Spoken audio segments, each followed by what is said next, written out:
ప్రజలకందరికీ నమస్కారం. ముద్దునూరు అంటే వైఎస్ వివేకానంద రెడ్డికి చాలా అన్యోన్యమైన సంబంధం.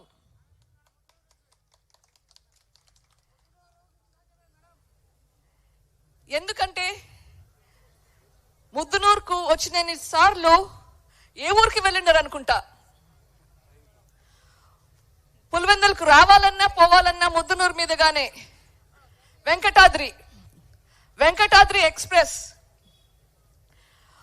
ఒక నెలలో మేము లెక్క పెట్టాం ఎన్ని రోజులు వివేకానంద రెడ్డి గారు ఇంట్లో ఉన్నారు అని. 28 రోజులు వెంకటాద్రి ట్రైన్ లో ఉన్నారు.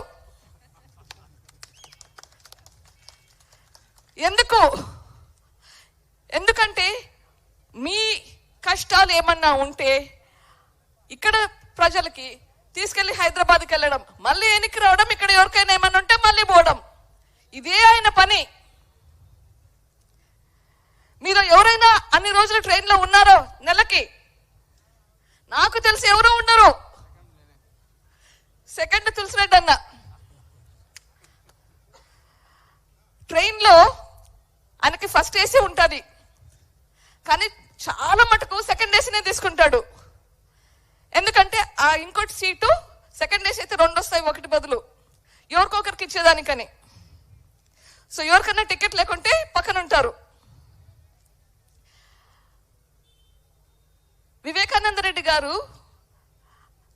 అజాత శత్రువు అంటున్నారు. రాజకీయ అజాత శత్రువు అంటే ఆయనకి ఎవరి మీద ద్వేషం ఉండదు, ఎవరి మీద కోపం ఉండదు. ట్రైన్లో మన వివేకానంద రెడ్డి గారి వర్ధంతి రోజు చెప్తున్నారు ఎంతమంది వెంకటాద్రి ఎక్స్ప్రెస్ లో ఎంత ఉన్నారని చెప్పి. ఏ పార్టీ, ఏ కులము, ఏ మతము అన్నది విభేదాలే లేవు. ఆయనకు అందరూ ఒకరే. మీరు ఎప్పుడైనా ఏమైనా పని కావాలి అంటే ఆయన నాకు మీరు ఓటు వేశారా అని ఎప్పుడు అడగడు. మీరు మా పార్టీనా అని అడగడు. మీరు ఏ పార్టీ అయినా కానీ, ఏ కులము, ఏ మతమైనా కానీ మీకు ఏదైనా అవసరం ఉంటే చేసి పెడతారు. అవునా కదా? అటువంటి మనిషి ఇంత దారుణంగా హత్య చేయబడ్డారు. ఎందుకు? ఆయన షర్మిలమ్మ గారికి సపోర్ట్ చేద్దామని. ఆయన లేకుంటే ఆయన మంచితనము మర్చిపోతారు అనుకున్నారు. ఆయన షర్మిలమ్మకి ఇచ్చే సపోర్టు ఉండదు అనుకున్నారు. ఇది న్యాయమా? 7 సార్లు గొడ్డలిపోటుతో తల మీద 60 సంవత్సరాలు పై మనిషి,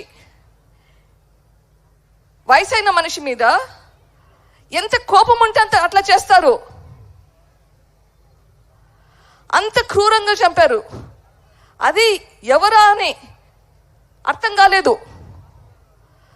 ఆరా తీస్తే అది మన వాళ్ళే అని తెలిస్తే చాలా చాలా బాధేసింది.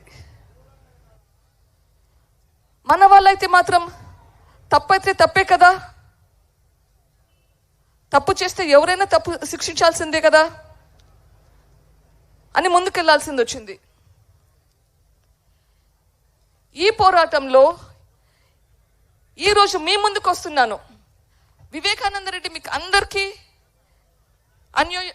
చాలా అన్యోన్యత ఉంది. రాజశేఖర రెడ్డి గారు, వివేకానంద రెడ్డి గారు ఈ ప్రాంతంలో అందరికీ చాలా ముఖ్యం.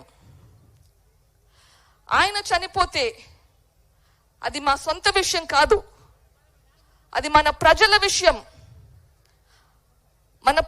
మన ప్రజలకి లా అండ్ ఆర్డర్, శాంతి భద్రతలు కలిగించేలా ఉండాలి. ఇట్లా వివేకానంద రెడ్డి గారికి అయితే నిందితులు శిక్షకు పడకుంటే మరి మీకెట్లా ఉంటుంది? మీకు ఎవరికైనా ఏమైనా అయితే ఎవరు గ్యారంటీ మీకు? ఇట్లా ఆలోచించి న్యాయం కోసం పోరాడాలా అని ముందుకెళ్తున్నాం. ఈ న్యాయ పోరాటంలో షర్మిలమ్మ నాతో ఉంది.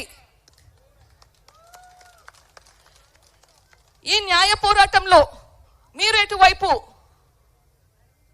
ఆలోచించండి. మీరు న్యాయం వైపా, అన్యాయం వైపా, ధర్మం వైపా, అధర్మం వైపా? మీరు న్యాయం వైపు ఉంటే షర్మిలమ్మని గెలిపించండి. ఢిల్లీ పార్లమెంట్